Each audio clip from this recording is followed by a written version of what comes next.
Hello friends, myself Professor Parth Thakkar from LJ Institute of Engineering and Technology. Today in heat transfer we are going to learn about a topic, heat exchanger. In today's session we will cover its introduction, classification and analysis. So let's begin today's session. First, what is heat exchanger?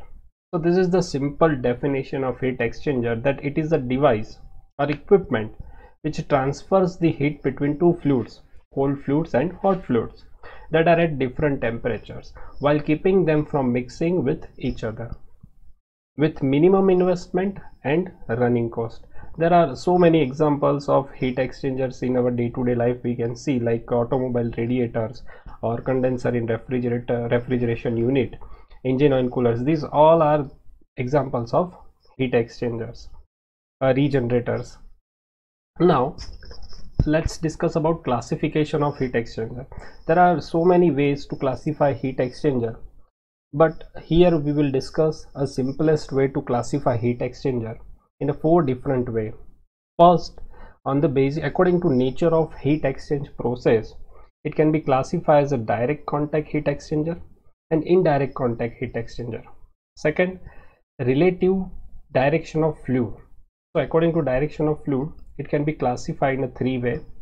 First, parallel flow heat exchanger, second, counter flow heat exchanger, and last one is a cross flow heat exchanger. Next, according to design and construction, it will be classified in a three ways: concentric tubes, talent tube, and compact heat exchanger. And last one, according to physical state of fluid. In that, we can classify heat exchanger into two ways. First is condenser and then last one is evaporator. Now let's discuss all these cases one by one in detail. First is according to nature of heat exchange process. In that direct contact heat exchanger, as name suggests, in this type of heat exchanger, exchange of heat takes place by direct mixing of hot fluid and cold fluid. So this kind of arrangement is done in direct contact heat exchanger. Here we can see that the cold water entry from this inlet and the outlet is hot water. So this cold water gain heat from this steam and its temperature rises, and as an outcome it will become hot. Here the steam inlet and here the outlet is a non-condensable gas which generates from the steam. So here we can see that cold fluid and hot fluid. Here our cold fluid is a cold water and hot fluid is a steam. Both fluids are directly mixed with each other in one single container. So this is a direct contact heat exchanger where both fluid can mix with each other. Next is indirect contact heat exchanger. As name suggests, heat transfer between two fluids carried out by transmission through wall which separates the fluid. Here both fluid, cold fluid and hot fluids, are not allowed to make a contact. They are separated by wall, tube or pipe. In this there are two sub classification like regenerators and recuperator. Now let's understand what is regenerator and what is recuperators. So in a regenerator, hot and cold fluid passes alternatively through space containing solid particles, or we can say that the matrix, which provides alternatively a sink and source for a heat flow. Suppose there are 2 to 3 pipes in which solid particles in it, and first we flow a hot fluid from that pipe so that the heat from that fluid will be transferred to the solid particles at the surface of that pipe. After that we will pass cold fluid from the same pipe, so that the heat which is gained by the solid particle from the hot fluid will transfer to the cold fluid, because the temperature of solid particles in the pipe is higher than the cold fluid.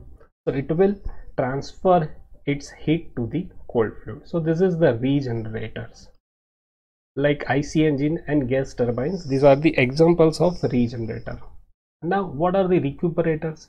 So in recuperators, flowing fluid exchanging heat are on either side of dividing wall, used when mixing is undesirable. This is generally used when our two fluid, hot fluid and cold fluid, if they make a contact and create some chemical reactions.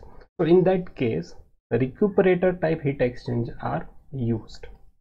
There are some examples like automobile radiators, engine oil coolers are examples of regenerators. Our next classification is according to the relative direction of fluid. In that, first one is parallel flow heat exchanger. As its name suggests, both fluids travels in the same direction, our hot fluid and cold fluid both. Here we can see that from the figure there are two different pipes. In this pipe, hot fluid is flowing in this direction from left to right. In this pipe, on the another surface, the cold fluid inlet, and this is the cold fluid outlet. So the direction of flow of cold fluid and hot fluid both is from left to right. So the same direction, it is known as the parallel flow heat exchanger. TH1 and TC1 are the inlet temperature of hot fluid and cold fluid. TH2 and TC2 are outlet temperature of hot fluid and cold fluid. Next one is a counterflow heat exchanger. As the name suggests, in this case, two fluids travels in opposite direction. As we can see that from the figure, that the direction of hot fluid is the same as the previous, left to right, but the flowing direction of cold fluid is a different here. It's from the right to left. We can see that TC, this is the inlet of the cold fluid and this is the outlet of the cold fluid. So the both fluid direction is opposite, so it is known as the counterflow heat exchanger. And the last one is a cross flow heat exchanger. In this type of heat exchanger, we can see from the figure the direction of one fluid, hot fluid, from this pipe is like this, and another cold fluid is a randomly flow on the surface of this pipe, so it makes a geometry like cross flow. So it is known as the cross flow heat exchanger. Our next classification is based on design and construction. In that, first is a concentric tube. We can understand from the name that in this type of heat exchanger there are two tubes, or we can say that two pipes which are concentric, so that different diameter. In this figure we can say that this pipe contains air, this is air inlet and this is air outlet, and at the outer, in another pipe there is a water inlet and water outlet. So this water is continuously in contact with the surface of this inner pipe. So this is the concentric tube type heat exchanger. Next is the shell and tube type heat exchanger. This is the most important type of heat exchanger, in which one of the fluid flows through a bundle of pipes. We can see that from this figure. This is the arrangement of shell and tube type heat exchanger. We can see here, this is the inlet of hot fluid. The hot fluid will flow from these two pipes and travel up to here. After that, it will enter into these two pipes and travel through this, and this is the outlet of hot fluid. Now the another fluid, this is the another fluid which is forced to the cell. This is the cell. So another fluid means cold fluid is forced to flow over the outside surface of the tube. So we can see from this figure that the cold fluid is forced to flow on the surface of these tubes in which hot fluid is flowing. So on the surface of this pipe, heat transfer takes place. This is the inlet of the cold fluid, from where it takes heat from the hot fluid through this pipe surface, and at the outlet its temperature become rise. So this is the outlet temperature of cold fluid. So this is the shell and tube heat exchanger. And the last one is a compact heat exchanger. So we can understand from the name itself, this is the special purpose heat exchanger and have a very large surface area per unit volume of heat exchanger. Generally this is employed when convective heat transfer coefficient is associated. From the figure we can understand clearly. Here we can see there are number of plates are provided to increase the surface area, so that we can increase the value of H, which is convective heat transfer coefficient. So we can increase the heat transfer rate by convection. So this is the compact heat exchanger. Now next one is according to physical state of fluid. In that we have two cases, condenser and evaporator. We know about condenser that it condenses the fluid, But condensing, in this case, in condenser, condensing fluid remains at constant temperature, while the temperature of colder fluid increases gradually from inlet to outlet. So this is the profile of temperature length profile of condenser. You can see here the temperature of hot fluid is constant through inlet and outlet, but the temperature of cold fluid is increased gradually. Why this is happen?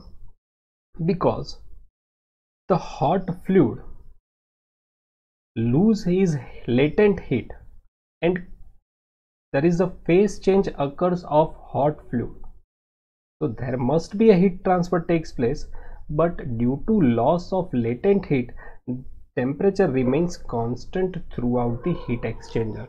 So there is a no change in temperature of TH1 and TH2. Inlet temperature and outlet temperature of hot fluid will remain same, will remain constant. But the hot fluid which gain heat from the hot fluid, the cold fluid which gain heat from the hot fluid, so that the temperature of cold fluid will gradually increase from inlet to the outlet.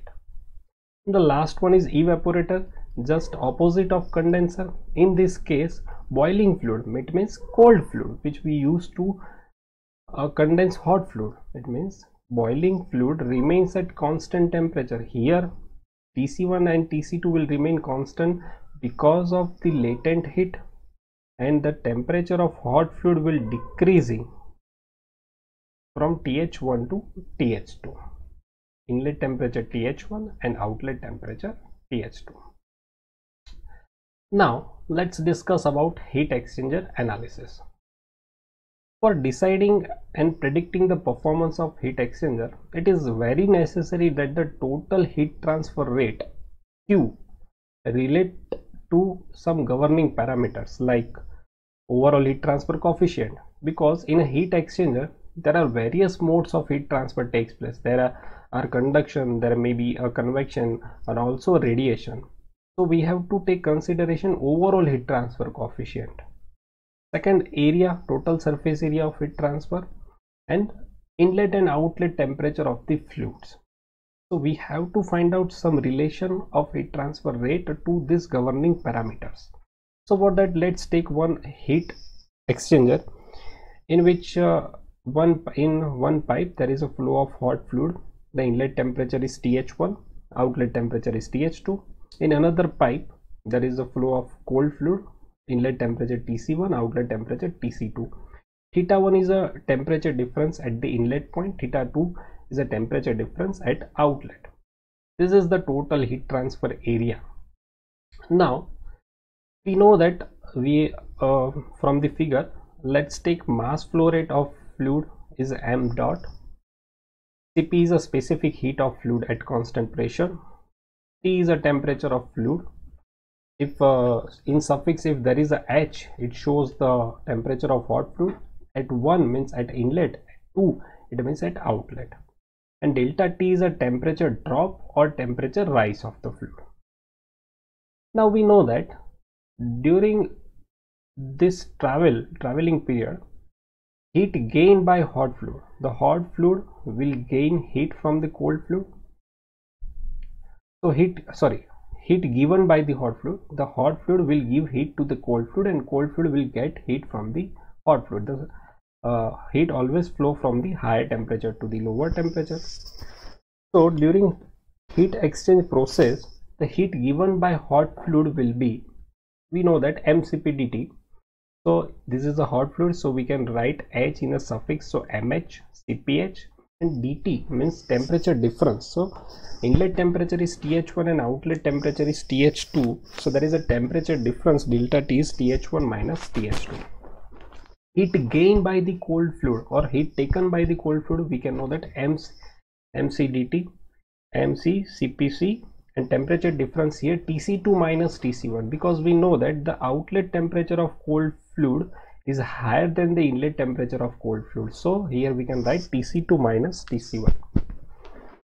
So total heat transfer rate in a heat exchanger we can write as Q is equal to U A theta m. this theta m is a temperature, average temperature, because we know at every point the delta T, the temperature difference between hot fluid and cold fluid, may vary. So we cannot write a particular delta T. At every point the value of delta T will change. So we have to write a theta m, which is logarithmic mean temperature difference of all this line, all this length, which is also known as LMTD. So this LMTD, the value of this LMTD is differ for different types of heat exchanger. So for derive the expression of LMTD for various type of heat exchanger, some assumptions are made. First, we have to assume that overall heat transfer coefficient is remain constant throughout heat exchanger. There is no phase change of the fluid. Flow conditions are also steady throughout heat exchanger. Axial conduction in heat exchanger is very negligible, and there is no loss of heat to the surrounding. We have to consider it is isolated from the surrounding. And the last assumption is specific heat and mass flow rate of fluid are constant. So these are the assumption for derive expression of LMTD for various type of heat exchanger. We will derive LMTD equation for parallel flow heat exchanger and counter flow heat exchanger in our next session. So in our today's session, what we have learned? We have learned the introduction of heat exchanger, what is heat exchanger, its classification and its analysis. So that's it for today's session. We will discuss LMTD for parallel flow heat exchanger in our next session. Thank you.